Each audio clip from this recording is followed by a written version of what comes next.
All right, what I'm making today is meatballs. So my meatball, I'm gonna do them just the basic standard way. You can add different things to them. So my favorite meatballs is veal, beef, and pork. But where I live, you can't get veal. Like, I don't think you can. I've never seen it. So I always substitute sausage, mild Italian or sweet Italian sausage, or sometimes I'll substitute ground turkey. And then the pork that I use, not always, but most of the time I use wild pork. I'll get it, like a 90-pound sow or something, and have it processed into ground meat. And I like it a lot. The downside to it is it's really lean, so you got to add some kind of fat. I always use olive oil, of course. And so these meatballs are going to be beef, sausage, and pork, and then breadcrumbs and all the other things. So in here I got a little bit of, I got the pork and a little bit of the meat. Let me get the rest of the meat. This is the ground sausage. This one is mild Italian. And you can make meatballs with just beef. A lot of people do. I don't care for them that way, but a lot of people do. All right, here's the beef. All right, so in these meatballs, I always make my own breadcrumbs. I don't buy them from the supermarket because one day, just out of the blue, I was looking at the ingredients list on breadcrumbs, and the ingredients list is like this long. I don't know how you could fit so much crap in breadcrumbs, so I save all of my pieces of French bread and anything before it gets moldy. I put it in a basket, and I dry it out, and then I grind it up and make my own breadcrumbs. So I got bags of breadcrumbs, and these are all plain. A lot of times I make Italian breadcrumbs, which is basically breadcrumbs, salt, black pepper, garlic powder, onion powder, and parsley. That's pretty much an Italian-style breadcrumb. And then also a lot of people with meatballs, they eat they'll add stuff like raisins, which I don't like at all. Pinoles, which is a pine nut, which I really like, but they're expensive and they're hard to find. I'd have to order them online. And then other people add other things. I like fresh garlic. I have some fresh garlic here, and I'm just going to use garlic powder like I do all the time, because it's fine. Garlic powder, there's nothing wrong with it. So anyway, there's the three meats, and then in goes some breadcrumbs.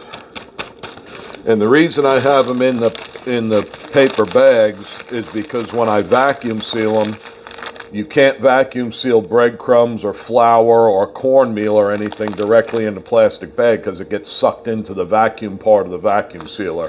So if you put it in a paper bag and then fold it over, and then you put that in the plastic bag, then you won't have any problems, ruining the motor in your vacuum sealer. All right, onion powder. And like I said, normally I make my breadcrumbs Italian style, but here I'll just add the stuff. Onion powder, quite a bit. And you can use fresh onions, you could use scallions, you could use a shallot, you could use whatever you like in the meatballs. Salt, not a whole lot, because I put that sausage meat in there and that tends to be salty. Garlic powder. If you watch any of my other videos, you know I like it, so I use quite a bit. Black pepper. And you could use crushed red pepper or cayenne pepper if you wanted to. And then parsley, quite a bit. And now, since there's 3 pounds of meat in here, actually a little bit over 3 pounds of meat in here, I'm going to add some eggs. And usually I'll use 1, sometimes 2 eggs per pound, but as I'm mixing it, I'll know how much. And then also olive oil.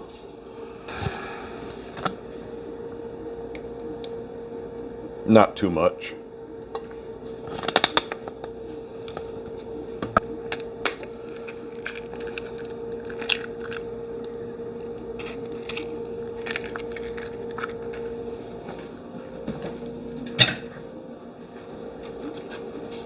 That's 3.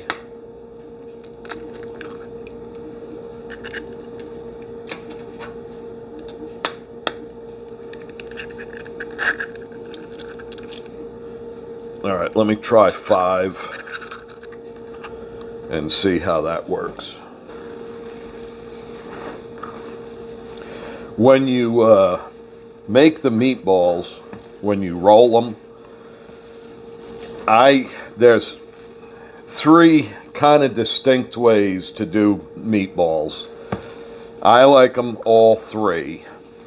However, I've mentioned before in other videos I get heartburn, and I'm not going to try not to mention that too many more times. But anyway, baked meatballs are without question the easiest on the heartburn. The second easiest on the heartburn are when you make the meatball and put it directly in the tomato sauce if you're making spaghetti sauce. And then the third way is you fry them in olive oil. My favorite way is either fried in olive oil or put directly into the meat sauce. Now, when you're rolling the meatballs and you want to put it directly in the meat sauce, you got to roll them up pretty tight. Otherwise, when you stir the sauce, they fall apart and you end up with a meat sauce instead of meatballs. When you fry them on the stove in the olive oil, I really like them because they kind of have a little bit of a hard crust, and then the inside is nice and soft and just beautiful. Baked is my least favorite way to do meatballs. And there's other ways. I mean, people probably use an air fryer, an Instapot, or any of that modern crap, but I don't do that. I do it the standard old-fashioned 3 ways to do meatballs. But my point is, I usually bake them just because it's the easiest on the heartburn. I almost forgot cheese, and that is really important. In fact, when I make my meatballs and when people look at them, they're like, oh man, it's all greasy, because they see this white stuff coming out of the meatballs. It's not. It's Parmesan cheese, but this is actually Pecorino Romano, and it's Locatelli brand. And that is hands down my favorite type of Italian cheese is Locatelli. So let me go grind this. That right there, that's the best. Need a glass of wine with that. Sweet. All right, here's that cheese I just ground up. This is Locatelli Pecorino Romano. Romano, or Pecorino, is sheep's milk, and Parmesan is cow's milk. So even though they're both hard Italian cheeses, Pecorino Romano is a much younger cheese. They don't age it as long. And then I like Locatelli the best, like I said a minute ago. And then if I buy Parmesan, I like Parmigiano Reggiano. The downside is it's crazy expensive. So anyway, here's the cheese that I forgot to add a minute ago. But this, okay, this ain't gonna hurt nothing, just adding it now.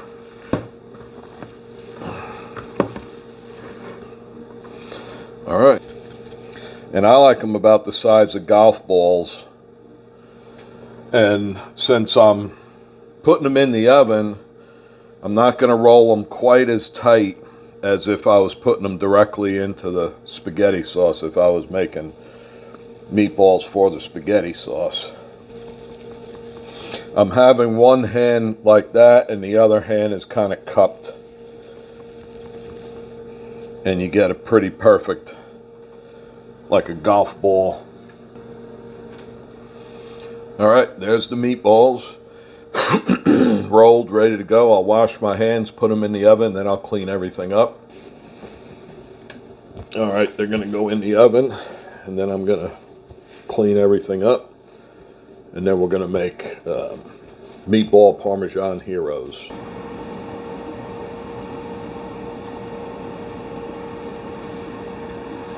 I made a real quick sauce a couple of minutes ago. Forgot to hit record.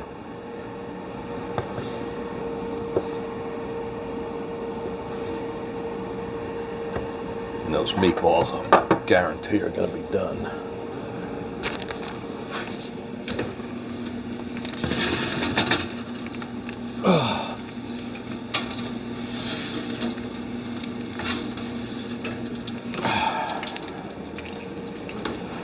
Look at that.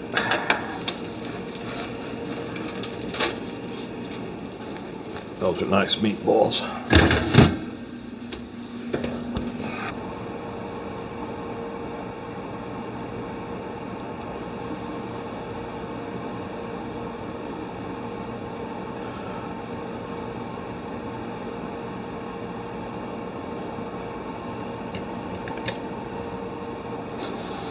Oh.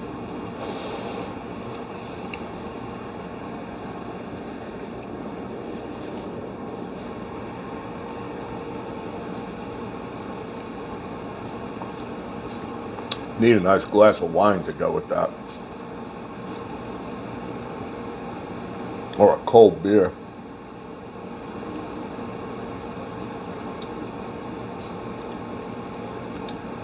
They came out good. Did really good. I'm happy.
This should prove to be plenty messy.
This is that Romano cheese that I grated a couple of minutes ago.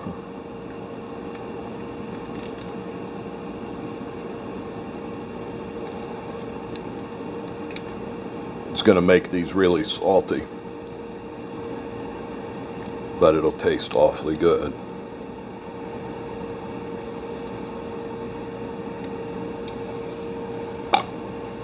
All right.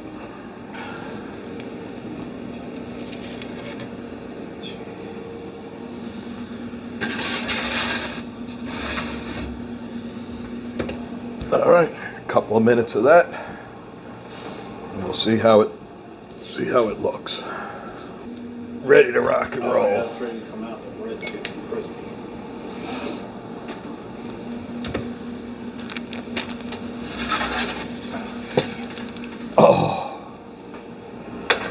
Look at those little jewels.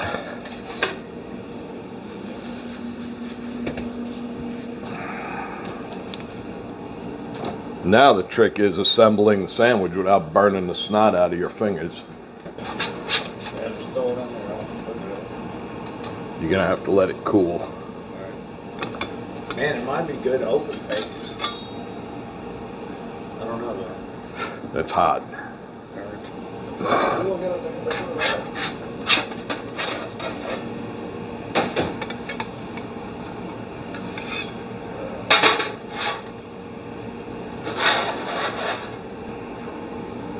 All right, so there is open faced, but I'm gonna close it. I don't know if that zoomed in good.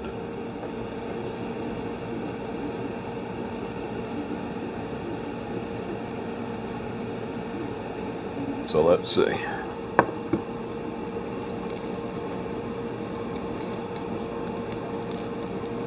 All right. Now that's a meatball sandwich.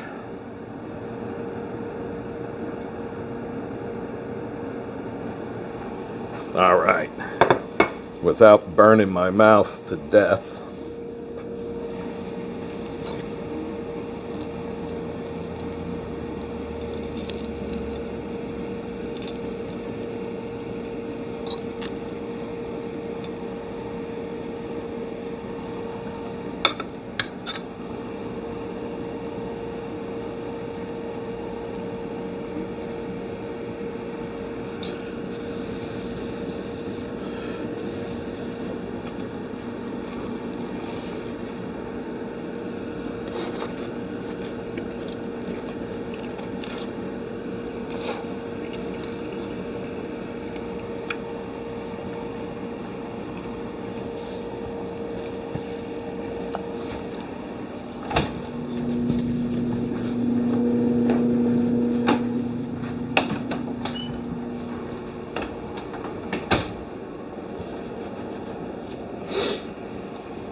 That's a good sandwich.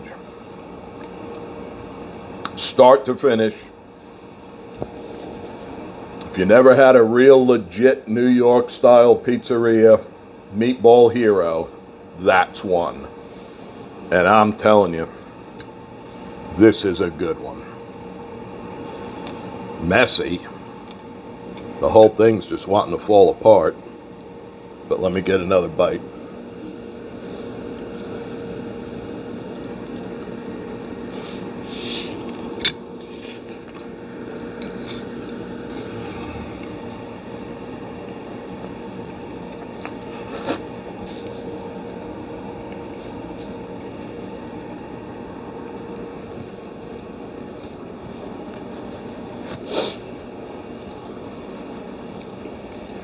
That's a good sandwich.